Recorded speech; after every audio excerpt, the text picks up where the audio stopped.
richly dressed matrons, their voluminous skirts trailing, flanked a younger, slimmer female in the very latest Paris fashion. Indeed, it was the first time I had seen a bell skirt on an actual person rather than a department store mannequin. Huge citrine bows poofed and trailed by way of a bustle or train, but the skirt itself, of a deeper yellow-green, was drawn in by hidden tapes as if to simulate a second waist in the neighbourhood of the knees.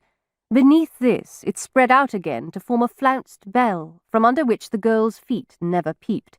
Indeed, they hardly stirred her ruffles as she walked, for her skirt limited her stride to perhaps 10 inches.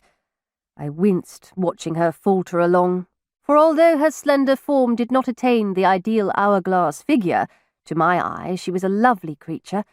It was as if someone had put a deer in hobbles. Good sense had always sacrificed itself for fashion, of course, hoop skirts, bustles, but this girl, I thought, must utterly be fashion's fool, wearing a dress in which she could barely toddle. As the trio neared the doorway to the lavatory's inner sanctum, the girl halted. "Come along, child," commanded one of the older women. Instead, without a word, the bell-skirted girl seated herself less than gracefully. Indeed, she threw herself, almost falling into one of the dark leather armchairs across the room from me.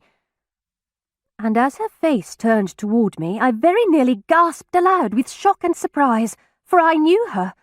I could not be mistaken, for our adventures, the sisterhood I had felt for her, my terror when the garrotter had attacked her, all remained indelibly in my memory. The sight of her sensitive, cultured face magnetized me.